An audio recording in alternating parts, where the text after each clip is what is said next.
à l'actif du Premier ministre. Il était là jusqu'à la dernière minute. Et parce qu'après, il s'est passé ça. Dr Bernard Goumou.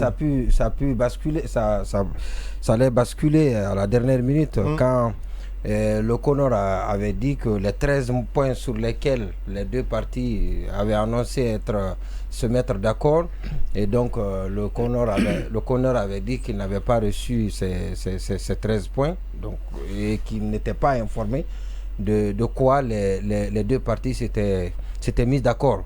Alors donc finalement il a été demandé au CONOR, à toute l'équipe, de l'adopter tel, et après profiter d'un congrès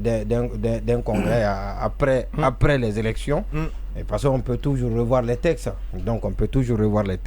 donc c'est ce qui a été fait, comme pour vous dire, et ça vous l'avez, pour conforter un peu la position, que c'est bien évidemment le Premier ministre qui a pu mener à terme ce bateau, donc qui a pu nous éviter le naufrage. Il n'était pas loin, qui a pu nous éviter le chavirement du bateau. Voilà. Alors, les statuts ont été adoptés, et ça c'est une très bonne chose. Une grande avancée. Oui, c'est la victoire de ceux qui avaient dit qu'il y avait une manipulation. Elle n'existait pas, la manipulation. Oh non, on avait dit que parce qu'on parle de G47 qui se trouve là où il y a la manipulation, toujours là où il y a la manipulation, maintenu. Permettez-moi, là où il y a la manipulation, on a écouté les responsables du CONOR qui nous ont dit que le statut là, que c'est la FIFA qui a demandé à ce que le statut soit adopté comme ça. Et maintenant, si on a réussi, voilà, justement, que c'est la FIFA, que ça vient de la FIFA, c'est la FIFA qui ordonne cela. Maintenant, si on a pu amender, si on a pu corriger des articles, si on a pu revoir des articles, et que la FIFA, après on nous dit que la FIFA a accepté ces amendements, ça veut dire que c'était une manipulation. On voulait nous faire avaler des couleuvres. Et donc ça c'est une première chose, et cela a été mis en nu. Donc ça c'est important.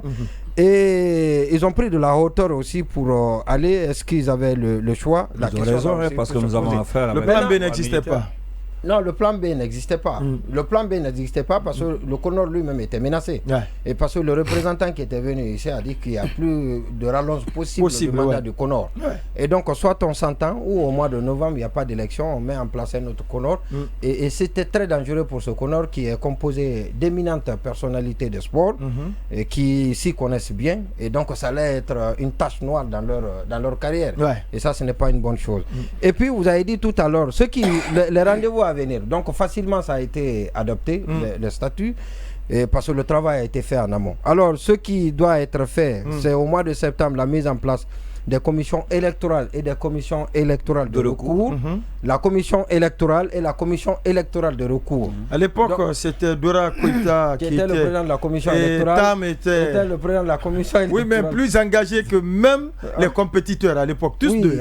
Non, il ne faut pas ressasser ce qui est déjà passé. C'est le genre CENI et Cour suprême. Voilà, CENI et Cour suprême. C'était quand même extraordinaire. La commission électorale et la commission électorale de recours, ils étaient plus engagés, plus déterminés. Plus déterminé que même les compétiteurs. Parce que le débat commençait à parler en ce moment. Allez-y. Alors le débat, vous avez posé la bonne question. Maintenant, quels sont ceux qui peuvent... les potentiels candidats. Les potentiels candidats. Est-ce que le nom d'Antonio Soare, Amadou Diaby, Mathurin Bangoura, KPC, Bouba Sampil, parce que c'est aujourd'hui les personnalités les plus en vue du secteur footballistique. KPC a dit, il a redit.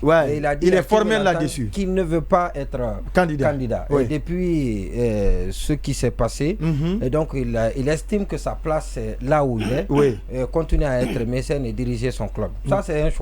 Et ça, il a dit, il assume. Bouba Sampil, lui non plus, ne veut pas être président. Et ça aussi, il l'a dit. Il a réitéré. Il a réitéré. Et donc, en l'état. Amadou Diaby.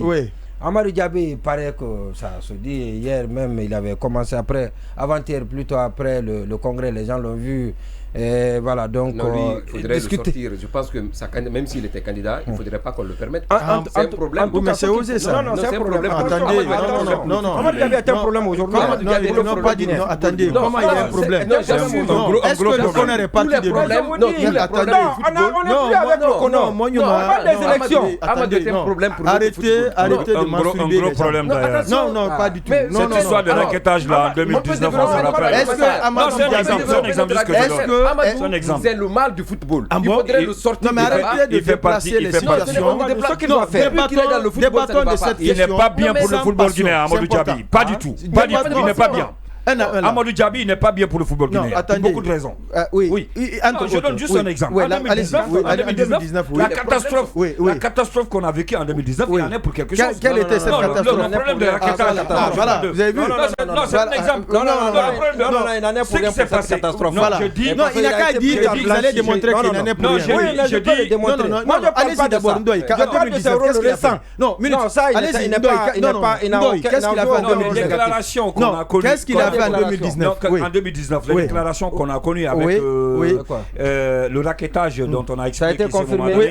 Je ne sais pas si ça a été avec l'entraîneur. On a parlé avec l'entraîneur. Avec la sélection des binationaux venant de l'étranger, bien sûr, pour jouer pour le Sédu national. On sait comment ça s'est passé avec l'organisation qui nous a donné ce résultat en Coupe d'Afrique en 2019. Vous avez vu cette piètre prestation de la Guinée en 2019. Tout ça, c'est lui. Ou non, je dis, il en est pour quelque chose. Oui, Lamine Mohamed Cissé. Ce qu'il vient de dire là, vous validez cela? Vous êtes d'accord?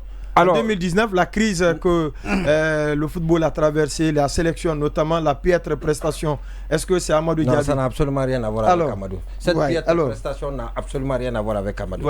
Par contre, moi je parle de Amadou maintenant avec le rôle sincèrement, ce que vous aussi allez dire, quelqu'un dira que non, ça n'a rien à voir. C'est mon avis. C'est ce que j'ai dit. Est-ce que j'ai dit que ce qui non, vous dites que ça n'a rien à voir. Oui, c'est moi. Voilà, vous récusez les arguments de Ndoye. Peut-être que ce que vous allez dire aussi. Je peux donner, je peux prouver également. Je peux prouver. Voilà, par rapport à ça, ce n'est pas lui. Ce n'est pas lui l'entraîneur. Il n'était pas à la sélection. Il n'avait absolument. La déclaration qui a été faite, c'est pas lui qui a demandé à ce qu'on fasse cette déclaration. En plus, l'accusation qu'on a portée contre lui a été. Il a été blanchi. Il a été blanchi de cette accusation. Quand la justice a déjà jugé, quand les tribunaux compétents ont déjà jugé une affaire, il faudrait qu'on accepte de ne plus revenir sur ça. Mais moi, je parle de son rôle nocif, récent. Donc, il dans le football. Voilà, dans le football, de mettre à penser de celui qui tire les ficelles. Ce qu'il doit faire. Non, il doit penser sa réputation, sa personnalité. Voilà, qu'il était par le passé. Donc il peut faire sa mue. Oui, il doit faire sa mue s'il veut être. Peut-être qu'il est en train de le faire déjà. Oui, mais qu'il n'a qu'à continuer, c'est très bon. Il doit faire sa mue. Et parce qu'il paraît qu'il a été reçu hier par Maturin. Il est en train de s'approcher de ces personnes-là. De retrouver le chemin de la raison. Voilà, de retrouver le chemin de la raison. Il n'a qu'à continuer, ceux qui sont en train de le conseiller dans ce sens-là, qu'il continue à le faire. Mais ça va être un peu compliqué parce que je dis bien que le verdict, la décision finale viendra d'ailleurs. Du jeu 47, c'est ça? Quel ailleurs ça? Voilà. Quel est ce ailleurs là? Vous dites, hein? Oui, Sanso. Non, je vais donner la parole à Sanso aussi. Parce que vous êtes déjà intervenu. Vous êtes déjà prononcé. Allez-y. Juste révéler. Alors moi je non, pas du tout. Oui, allez-y. Moi je pense que je sens un acharnement sur comment il s'appelle d'ailleurs? Amadou Diaby, allez-y. Ça fait combien de temps Amadou ne finance pas le foot? Il est un acteur inactif dans le football. Mais on dit qu'il est. Non, mais parlez-moi de Maturin. Il est bien rejeté à l'international. C'est le réseau qui a fait fonctionner le football guinéen. Qui a apporté l'État qui met de l'argent.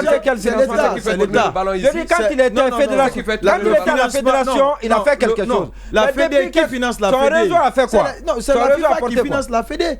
Qui d'autre finance la Avec ou sans Amadou, la FIFA va donner l'argent qu'il donne. Non, dites-moi. Quand vous dites qu'il ne finance pas, qui a financé le football guinéen? Il n'y en a pas. Il n'y en a personne. Les gens financent leur club. Mais personne ne finance le football en tant que tel si ce n'est l'État. La Fédé est financée par qui? C'est par la FIFA. La Fédé. Le fonctionnement de la Fédé, oui. Oui, c'est la FIFA. Maintenant, comme ils disent, quel est ce c'est Amadou qui donne ce qui donne mais c'est une obligation. Je dis, c'est le principe de la FIFA. La FIFA est obligée. Non, c'est comme si quelqu'un d'autre finance. Amadou Diaby est mauvais pour le football guinéen. C'est ça la réalité. D'accord. Il y a aussi Louis Camara. Oui. Il paraît qu'il y a Louis Camara qui est en train de faire des combines. Non, lui aussi, il a caressé dans son pétrole. Non, il paraît que son club, il y a même. Bon, voilà. Le football là. Voilà, ça c'est comme ça va recommencer. Ça va être clair. Oui, c'est comme ça va recommencer. Il faut que ça soit clair. Cette fois-ci. Il faut éviter le Connor. Il faut éviter. Le prochain Connor. Non. Beaucoup de patients. Ils veulent un deuxième Connor, je vous assure. Parce que regardez ce qui va se passer. Non, c'est important de signaler ce point-là. Il y a beaucoup de choses à dire. Ces gens-là, ils n'ont pas de respect. Ils n'ont pas de respect pour le peuple. Moi, je pense que peut-être que l'adoption de ces textes-là, c'est un pas important vers la sortie de la solution. Mais même quand on s'entend ici, on réalise que peut-être qu'on n'a fait que différer le problème. Et on va mettre en place une nouvelle exécutif, mais le problème va demeurer. Parce que, en réalité, le débat qui s'est toujours posé, c'est le lien entre les mécènes et la gestion du football dans son ensemble. Est-ce que ceux qui tournent autour du football et qui sont naturellement rivaux, est-ce que ces gens-là, s'ils continuent à s'impliquer dans la gestion du football guinéen, est-ce que ça nous évitera la crise?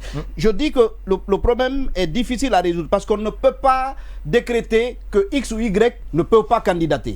On ne peut pas le décréter. Mais il est évident que si les gens continuent à tourner autour de la fédération, alors qu'ils ont des équipes qui compétissent dans le championnat géré par cette fédération d'une certaine façon, il n'y a aucune possibilité qu'on ne retombe pas à nouveau dans la crise. Il n'y a aucune chance.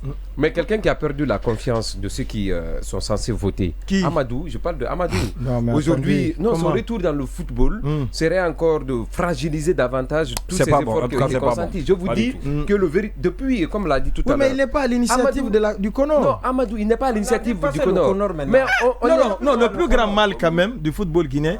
Non, c'est vous qui l'avez dit que la plus grande crise, c'est le coup d'État. Oui, quand on a fait un coup d'État, on ne peut pas commettre une violation plus grave que ça dans un pays. Ce n'est pas possible. Maintenant, quand on a occasionné la mise en place du Connor, c'est une autre forme de coup d'État. Non, mais bon sang de Dieu. Non, mais ça c'est lié certainement aux acteurs du football. Allez-y, interrogez aujourd'hui ceux qui évoluent dans le secteur du football sur la question, sur la personne de Amadou. Je pense que pour le bien de notre football, pour la tranquillité de notre football, je pense que Amadou doit être déclaré persona non grata. Lui seul. Pas quelqu'un d'autre. C'est d'abord partout. Tous les problèmes sont partis de lui. Mais si vous rajoutez l'homme des pétroles, lui Camara, c'est quelqu'un, vous savez, dans ce pays, on aime ériger des gens comme ça, des trucs. Sinon, c'est quelqu'un aussi, allez-y, on vous dit qu'il ne respecte jamais ses engagements. Vous voulez prendre ces gens comme ça là et mettre dans notre football? Non, il faut qu'on arrête. C'est pas parce qu'il a 2 ou 3 stations qu'il va venir avec son bidon d'essence pour brûler. Mais il a un club, hein? Il a un club, mais c'est parti. Les gens ne sont pas payés. C'est parti jusqu'où? Mais c'est là-bas seulement les gens. Vous savez, les gens, ce sont les artistes. Dans ce pays, les artistes nous fatiguent beaucoup. Quand quelqu'un a mesure de donner 2 millions, 3 millions, et puis on fabrique des monstres. Pour le moment, c'est KPC qui a pris la bonne décision. Et lui, non. Pour le moment, c'est KPC qui a pris la bonne décision. On se reprendra. Vous allez le voir la